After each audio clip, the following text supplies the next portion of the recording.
जय हिंद फ्रेंड्स। तो आज के इस इम्पॉर्टेंट वीडियो में आप लोग देखेंगे कि जो आपकी हिंदी की मैं जो क्लास ले रहा था उसमें आगे के जो क्वेश्चन है 62 नंबर का, वो क्या कह रहा है कि एकांकी कला के तत्वों पर प्रकाश डालना है आपको। यानी कि एकांकी कला जो होती है एकांकी, उसके कौन कौन से प्रमुख तत्व होते हैं उसके बारे में आपको यहाँ पे बताना है। ठीक है, तो इसमें मैं ट्रिक से आपको याद करवाऊंगा कि मैंने एकांकी के और उपन्यास हो गया, नाटक हो गया, किसी भी के अगर तत्व आपको पूछे, क्या पूछे, अगर तत्व आपको पूछता है तो यहाँ पे आपको कुछ भी नहीं करना, केवल जो 6 तत्व हैं उनको याद रखना है। कौन कौन से, जो ये लिखे हुए हैं। देखिए आपको ट्रिक कौन सी है, कपास, का से सबसे पहला कथानक, पा से पात्र और चरित्र चित्रण, यानी कि पहले कथानक देंगे कि किस जो है एकांकी कौन सी है, फिर उसके पात्र कौन कौन से हैं, फिर सा से संवाद या फिर कह सकते हैं कथोपकथन। ठीक है, फिर जो है देश काल या वातावरण, ये सब में कॉमन होता है, देश काल या वातावरण। भाषा शैली कैसी है, उद्देश्य क्या है, रंग संकेत। ये छः जो है आपको कंप्लीट कर लेना है। 7वां रंग संकेत आप लिखें चाहे ना लिखें। ठीक है, तो इतने हो गए। अब चलते हैं अगले क्वेश्चन की तरफ। आपका जो नेक्स्ट क्वेश्चन है 63 नंबर का, वो क्या कह रहा है कि डॉक्टर रामकुमार वर्मा का जन्म कब और कहाँ हुआ था। तो मैं आपको यहाँ पे बता देता हूँ कि डॉक्टर रामकुमार वर्मा आपके सिलेबस में ही है। ठीक है, जितने भी क्वेश्चन हैं सब सिलेबस से हैं। और डॉक्टर रामकुमार वर्मा जी, इन्होंने क्या लिखा है, दीपदान लिखा है। ठीक है, इन्होंने क्या लिखा है मेरे दोस्त, डॉक्टर रामकुमार वर्मा जी ने दीपदान लिखा हुआ है, एकांकी है। तो इनका जन्म कब हुआ था, इनका जन्म एमपी में हुआ था। एमपी बोले तो मध्य प्रदेश में हुआ था, कि सागर जिले में। ठीक है, जो महासागर होते हैं उस सागर जिले में 15 सितंबर को 1905 ईस्वी में, 15 सितंबर 1905 ईस्वी को हुआ था इनका जन्म। ठीक है, यानी कि जो चिल्ड्रंस डे नहीं, 5 सितंबर को आपका होता है क्या, टीचर्स डे होता है। टीचर्स डे के 10 दिन बाद इनका जन्म हुआ था, 15 सितंबर को 1905 ईस्वी में हुआ था। ठीक है, ऐसे याद रखना है इनका। फिर है रामकुमार वर्मा को उनके किस एकांकी संग्रह पर जो है अखिल भारतीय साहित्य सम्मेलन पुरस्कार प्राप्त हुआ। तो सप्तीकरण पर, किस पर, सप्तीकरण पर। डॉक्टर रामकुमार वर्मा जी को सप्तीकरण पर उनको जो है अखिल भारतीय साहित्य सम्मेलन पुरस्कार प्राप्त हुआ। अब चलते हैं अगले क्वेश्चन की तरफ। आपका जो नेक्स्ट क्वेश्चन है मेरे दोस्त, वो क्या कह रहा है कि रामकुमार वर्मा के एकांकी संग्रहों के नाम बताइए। इनके एकांकी संग्रह कौन कौन से हैं। तो सबसे पहले तो आपको लिखना है कि संग्रह, एकांकी संग्रह निम्नलिखित हैं। एक तो है सप्तकिरण। ठीक है, सप्तकिरण पर इनको क्या मिला है, तो अखिल भारतीय साहित्य सम्मेलन पुरस्कार इनको मिला है सप्तकिरण पर। फिर है पृथ्वीराज की आँखें, किसकी आँखें, पृथ्वीराज की आँखें। रेशमी टाई, 4 ऐतिहासिक एकांकी, रूप रंग, ये आपको याद हो जाएगा इजली से, सप्तकिरण याद हो जाएगा। ठीक है, पृथ्वीराज की आंखें याद हो जाएगा। तो 2-3 याद आप लिख लेंगे तो बहुत ही इतने में ही आप नंबर पा जाएंगे। ठीक है, कौमुदी महोत्सव, कौन सा महोत्सव, कौमुदी महोत्सव, ये हो गए। अगला क्वेश्चन है कि आपके पाठ्यक्रम में डॉक्टर रामकुमार वर्मा की कौन सी एकांकी है। तो ये आप सबको पता होगा, दीपदान है। ठीक है, कौन सी है, दीपदान। किसने लिखा है, डॉक्टर रामकुमार वर्मा जी ने। देखिए अब यहाँ पे सिलेबस की बात आई है तो मैं यहाँ पे थोड़ा सा बता देता हूँ आपको कि एकांकी कौन कौन सी है। सबसे पहले है आपकी दीपदान, दीपदान किसने लिखा है, डॉक्टर रामकुमार वर्मा जी ने लिखा है। और फिर अगली है आपकी लक्ष्मी का स्वागत। 2 आप एक एकांकी आपके पाठ्यक्रम में है, एक है दीपदान, एक है लक्ष्मी का स्वागत। किसका स्वागत, लक्ष्मी जी का स्वागत, जी नहीं है यहाँ पे, लक्ष्मी का स्वागत। ठीक है, लक्ष्मी का स्वागत। और इसको किसने लिखा है, तो उपेंद्र नाथ अस्क जी ने लिखा है, उपेंद्र नाथ अस्क जी ने। यहाँ पे आप लोग जो है समझ जाएंगे, उपेंद्र रुको एक सेकेंड, थोड़ा सा जगह नहीं है तो आप लोग यहाँ पे इसको समझ जाएंगे कि उपेंद्र नाथ अस्क जी ने लिखा है। किसने लिखा है, उपेंद्र नाथ अस्क जी ने। ठीक है, ये हो गया। अब जो है अगला क्वेश्चन है आपकी स्क्रीन पे कि दीपदान एकांकी का प्रमुख पात्र कौन सा है, मुख्य पात्र कौन सा है, प्रमुख पात्र कौन सा है। तो दीपदान एकांकी का मुख्य पात्र पन्ना जी हैं, पन्नाधाय जिसे कहते हैं। अगर आपने पढ़ा होगा तो आपको पता होगा, हाई स्कूल इंटर में ये है शायद। ठीक है, जो चित्तौड़ के स्वर्गीय महाराणा सांगा के छोटे पुत्र कुंवर उदय सिंह को की धाय हैं। धाय का मतलब उनका पालन पोषण करने वाली। ठीक है, प्रस्तुत एकांकी की कथा पन्ना धाय जो है पन्ना के चारों तरफ ही घूमती है, जिसमें पन्ना के साहस, ठीक है, किस प्रकार से उसने कुंवर उदय सिंह की रक्षा की है, अपने बेटे को बलिदान करके, फिर ठीक है प्रेम बलिदान करके फिर किस प्रकार से उन्होंने उदय सिंह को बचाया है।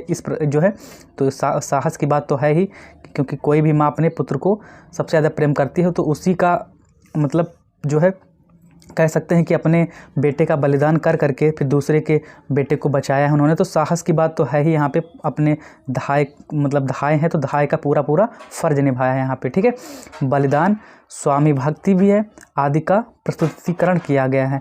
तो ये कहानी बहुत ही मतलब एकांकी जो बहुत अच्छी एकांकी है राम कुमार वर्मा जी के द्वारा लिखी हुई। तो मैं किसी दिन पढ़ाऊंगा आपको तो अच्छे से समझ में आएगा। फिर लक्ष्मी का स्वागत के पात्रों की संख्या कितनी है? तो लक्ष्मी का स्वागत में 7 पात्र हैं। कौन कौन से हैं ये मैं जब पढ़ाऊँगा लक्ष्मी का स्वागत तो बताऊँगा आपको, ठीक है। अभी जल्दी जल्दी में क्वेश्चन पूरे, आज जो है आपका अति लघुत्तरी समाप्त हो जाएगा, तो वीडियो पर लास्ट तक जरूर बने रहिएगा। आज आपका अति लघुत्तरी से काम खत्म, फिर चलेंगे लघुत्तरी फिर जो है दीर्घोत्तरी पर, ठीक है। या फिर मैं इसके बाद जो है दीर्घोत्तरी स्टार्ट कर दूंगा, फिर लघुत्तरी करवाऊंगा, क्योंकि दीर्घोत्तरी जो होते हैं बड़े क्वेश्चन होते हैं। और अच्छे से आप लोग बताएंगे कमेंट सेक्शन में कि सबसे पहले इसके बाद दीर्घोत्तरी कराएं या फिर लघुत्तरी कराएं, ठीक है। आपके पाठ्यक्रम में उपेंद्र नाथ अस्क का कौन सा एकांकी संकलित है? तो ये आप तुरंत बता सकते हैं, मैंने अभी बताया कौन सा, लक्ष्मी का स्वागत, ठीक है। हिंदी के प्रमुख ललित निबंधकारों का नाम उल्लेख कीजिए। तो हिंदी साहित्य के प्रमुख ललित निबंधकार निबंध लेखकों के नाम इस प्रकार हैं, किस प्रकार हैं? सबसे पहले आचार्य हजारी प्रसाद द्विवेदी। कौन से द्विवेदी? हजारी प्रसाद द्विवेदी। नंबर 2 गुलाब राय। कौन से राय? गुलाब राय। नंबर 3 रामधारी सिंह दिनकर, ठीक है। कौन से दिनकर? रामधारी सिंह दिनकर। फिर मिश्र हैं कौन से? विद्यानिवास मिश्र। अज्ञेय जी हैं, कुबेरनाथ राय जी हैं। देखिए यहाँ पे सबसे पहला जो है आचार्य हजारी प्रसाद द्विवेदी जी। नंबर 2 गुलाब राय। कौन से राय? गुलाब राय। फिर रामधारी सिंह दिनकर, विद्यानिवास मिश्र, अज्ञेय और कुबेरनाथ राय जी, ठीक है। अगले क्वेश्चन की तरफ बढ़ते हैं जो 71 नंबर का क्वेश्चन है आपकी स्क्रीन पे ये रहा कि आचार्य द्विवेदी ने बेकन के निबंधों का अनुवाद किस नाम से किया है? तो बेकन विचार रत्नावली नाम से। कौन से? बेकन विचार रत्नावली नाम से, ठीक है। बेकन विचार रत्नावली नाम से किया है, ठीक है। ये हजारी प्रसाद द्विवेदी, आचार्य द्विवेदी जी जो हैं इनके अशोक के फूल, इनके आपके चैप्टर में ये जो है निबंध है, ठीक है। ये आपको पढ़ना पड़ेगा। फिर चलते हैं अगले क्वेश्चन की तरफ। 72 नंबर का क्वेश्चन है जो हिंदी में निबंध रचना का प्रारंभ किस युग से माना जाता है? मैंने बताया था भारतेंदु युग जिससे माना जाता है। जो निबंध है कहाँ से स्टार्ट हुआ है? भारतेंदु युग से स्टार्ट हुआ है, ठीक है। आचार्य रामचंद्र शुक्ल का जन्म कब और कहाँ हुआ था? तो आचार्य रामचंद्र शुक्ल, ये इन्होंने, देखो यहाँ पे मैं ये जो जितना भी है सब सिलेबस से रिलेट करके बनाया गया है, ठीक है। तो आचार्य रामचंद्र शुक्ल का जन्म कब हुआ था? तो देखो आचार्य रामचंद्र शुक्ल जी का जन्म बस्ती जिले के, कौन से जिले? बस्ती जिले के अगोना गांव में सन 1884 ईस्वी में हुआ था। कब हुआ था? 1884 ईस्वी में हुआ था, अगोना गांव में। और बस्ती जिले के, कौन से जिले के? बस्ती जिले में मेरे दोस्त, बस्ती जिले के अगोना नामक गांव में सन 1884 ईस्वी में हुआ था, ठीक है। आप देखते हैं कि आचार्य रामचंद्र शुक्ल जी जो है इनके द्वारा लिखी गई आपके जो सिलेबस में कौन सी विधा है? तो इन्होंने निबंध लिखा है कौन सा? मित्रता। कौन सा? मित्रता, ठीक है। ये आपको साथ साथ याद रखना है। फिर चलते हैं अगले क्वेश्चन की तरफ कि आचार्य रामचंद्र शुक्ल के निबंध संग्रह का नाम बताइए। इनका निबंध जो है किस संग्रह में एकत्रित है? तो आचार्य रामचंद्र शुक्ल के निबंध संग्रह चिंतामणि के 4 भाग हैं, चिंतामणि में, ठीक है। किसमें? कौन सी मणि? वो वाली मणि नहीं जो नागनागिन वाली, ये वाली मणि, चिंतामणि, ठीक है। आचार्य रामचंद्र शुक्ल किसे गद्य की कसौटी मानते हैं? तो निबंध को गद्य की कसौटी मानते हैं, ठीक है। आज क्योंकि उन निबंधकार ही हैं तो निबंध को गद्य की कसौटी मानते हैं। आचार्य शुक्ल ने निबंध लेखन की शुरुआत कब की थी? तो 1904 ईस्वी में स्टार्ट की थी। कब? 1904 ईस्वी में स्टार्ट की थी। अगले क्वेश्चन की तरफ बढ़ते हैं। आचार्य हजारी प्रसाद द्विवेदी का जन्म कब और कहाँ हुआ था? तो देखिए बात आई हजारी प्रसाद द्विवेदी की, मैंने इससे पहले भी आपको बताया है कि हजारी प्रसाद द्विवेदी जी का जो जन्म है, मतलब हजारी प्रसाद द्विवेदी जी के द्वारा लिखी गई अशोक के फूल, ठीक है। इन्होंने क्या लिखा है? कौन से फूल? अशोक के फूल, ठीक है। ये इनका निबंध है, ये आपके सिलेबस में है, ये आपको पढ़ना पड़ेगा मेरे दोस्त, ठीक है। अशोक के फूल। अब चलते हैं कि हजारी प्रसाद द्विवेदी का जन्म कब हुआ था? तो 19 अगस्त को, 15 अगस्त के जो है 4 दिन बाद। तो 19 अगस्त को इनका जन्म हुआ हजारी प्रसाद द्विवेदी जी का। और 1907 में, देखो कैसे याद हो जाएगा, 19 अगस्त 1907 में, ठीक है। 19 यहाँ पे भी आ रहा है, 19 यहाँ पे भी आ रहा है, तो 19 अगस्त 1907 को हुआ था, ठीक है। बलिया जिले के बलिया जिले का दुबे का छपरा इनका जो था, ठीक है। लेकिन यहाँ पे कुछ और, हाँ ये लिखा हुआ है, बलिया जिले का आरत दुबे के छपरा नामक गांव में हुआ था। किसका? हजारी प्रसाद द्विवेदी जी का। बलिया जिले के दुबे का छपरा, इतना भी याद रख सकते हैं, दुबे का छपरा। 19 अगस्त 1907 ईस्वी को हुआ था, 19 अगस्त 1907 ईस्वी को हुआ था। अगला क्वेश्चन है कि हजारी प्रसाद द्विवेदी के निबंध संग्रहों के नाम बताइए। तो इनके जो निबंध संग्रह निम्नलिखित हैं, एक है साहित्य सहचर ब्रज, साहित्य सहचर, एक है ब्रज, ठीक है, कल्पलता, विचार और वितर्क, आलोक पर्व, अशोक के फूल, ये जो आपके सिलेबस में है, विचार प्रवाह। अगला क्वेश्चन है कि हजारी प्रसाद द्विवेदी जो हैं इनके निबंधों को कितने भागों में विभाजित किया गया है? तो हजारी प्रसाद द्विवेदी के निबंधों को 5 भागों में विभाजित किया गया है। कौन कौन से? समीक्षात्मक, सांस्कृतिक, ऐतिहासिक, वैयक्तिक और गवेषणात्मक। कौन कौन से? समीक्षात्मक, सांस्कृतिक, ऐतिहासिक, वैयक्तिक और गवेषणात्मक। ठीक है, अगला क्वेश्चन की तरफ बढ़ते हैं। अगला क्वेश्चन है आपके स्क्रीन पे कि कुबेरनाथ राय का जन्म कब और कहाँ हुआ था?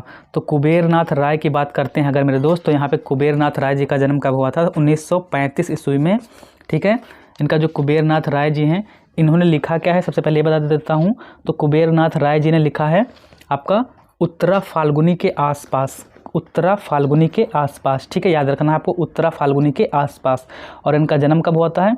तो जन्म सन 1935 ईस्वी में मत्सा गाजीपुर उत्तर प्रदेश में हुआ था। कब? 1935 ईस्वी में मत्सा गाजीपुर उत्तर प्रदेश में हुआ था। गाजीपुर उत्तर प्रदेश में पड़ता है। ठीक है, कुबेरनाथ राय का निधन कब हुआ? तो देखिए, जन्म हुआ 1935 ईस्वी में और निधन हुआ 1996 में। 5 जून 1996 में इनका निधन हो गया था। ठीक है, कुबेरनाथ राय की शिक्षा कहाँ से हुई थी?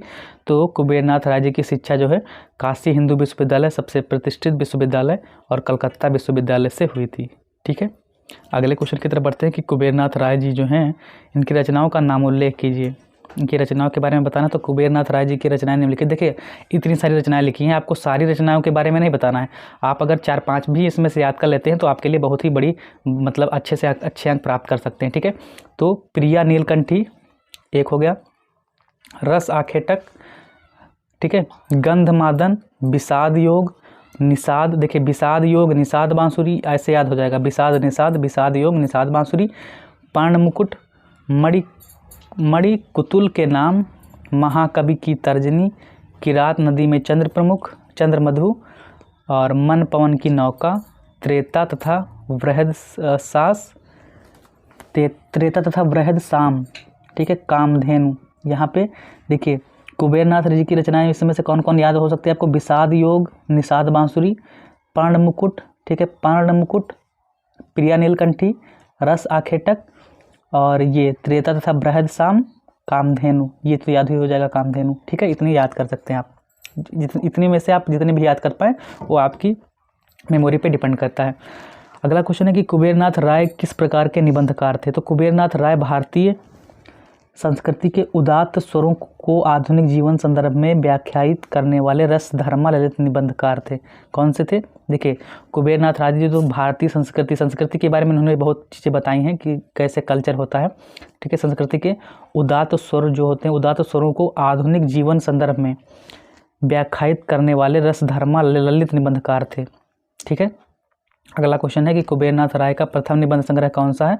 तो प्रिया नीलकंठी, जो प्रथम, सबसे पहले मैंने अभी पढ़ के बताया था, प्रिया नीलकंठी। ठीक है, फिर रस आखेटक बताया था, जिसके ऊपर यहाँ पे आप लोग देख सकते हैं, ये देखो, प्रिया नीलकंठी, रस आखेटक। ठीक है, तो ये तो सबसे पहला कौन सा है? प्रिया नीलकंठी। ठीक है, अगले क्वेश्चन की तरफ बढ़ते हैं। जो आपका नेक्स्ट क्वेश्चन है वो क्या कह रहा है 86 नंबर का, कि कुबेरनाथ राय के निबंधों का मुख्य वैशिष्ट्य क्या है? ठीक है, कुबेरनाथ राय के निबंधों का मुख्य वैशिष्ट्य क्या है? तो कुबेरनाथ राय के निबंधों में सांस्कृतिक संबंधों से फूटते हुए जीवन के आधुनिक आयामों तथा उनमें से झांकते जीवन को देखा जा सकता है। किस प्रकार से जीवन को बताया इन्होंने कि जो है झांकते हुए जीवन का मतलब ये है कि जीवन के जितने भी पहलू हैं उनके बारे में अच्छे से इन्होंने जो है अच्छे से इसको व्याख्या करके अच्छे से बताया है। ठीक है, अगला क्वेश्चन है कि हिंदी साहित्य में इंटरव्यू विधा का प्रारंभ करने का श्रेय किसे दिया जाता है? इंटरव्यू कहाँ से स्टार्ट होता है, किसे दिया जाता है? तो हिंदी साहित्य में जो है आपका कह सकते हैं इंटरव्यू विधा का प्रारंभ करने का श्रेय डॉक्टर पद्म सिंह शर्मा को दिया जाता है। किसको? डॉक्टर पद्म सिंह शर्मा जी को दिया जाता है। ठीक है, ये हो गया आपका। फिर चलते हैं अगले क्वेश्चन की तरफ। आपका जो अगला क्वेश्चन है 88 नंबर का, वो क्या है कि कमलेश जी ने स्वतंत्र विधा के रूप में इंटरव्यू लेखन की शुरुआत कब की? तो इन्होंने कब की है? तो उत्तर है आपका क्या कि कमलेश जी ने स्वतंत्र विधा के रूप में इंटरव्यू की लेखन की शुरुआत 1942 ईस्वी में की थी। अपना भारत देश कब आज़ाद हुआ था? 1947 ईस्वी में। तो उससे कितने साल पहले? आप लोग यहाँ पे 5 साल पहले। ठीक है, तो 1942 ईस्वी में किसने, कमलेश जी ने। और स्वतंत्र विधा के रूप में इंटरव्यू, जो है इंटरव्यू एक स्वतंत्र विधा है, इसके रूप में इंटरव्यू लेखन की शुरुआत कब की, तो 1942 ईस्वी में की थी। कब, 1942 ईस्वी में। उम्मीद करता हूँ कि सारे के सारे आज के लघुत्तरी क्वेश्चन जो है कंप्लीट हो चुके हैं और आपको अच्छे से समझ में आए होंगे। अगर वीडियो पे लास्ट तक आप लोग यहाँ तक बने हैं तो वीडियो को लाइक और चैनल को सब्सक्राइब जरूर कर लीजिएगा अगर पहली बार चैनल पे जो है आए हो, ठीक है। और यहाँ पे मैं आप लोगों को थैंक्स देना चाहूँगा क्योंकि यहाँ पे आज जो हमारा परिवार बढ़ करके 10,000 लोगों का हो चुका है, तो इसके लिए आप सभी लोगों को बहुत बहुत धन्यवाद। इसी प्रकार से अपना प्यार और दुलार बनाए रखिए इस चैनल पर, और चैनल को आप ही लोग जो है अच्छे से ऊंचाइयों तक पहुँचा सकते हैं। तो आज की वीडियो में इतना ही, मिलते हैं नेक्स्ट वीडियो में, तब तक के लिए जय हिंद, जय भारत।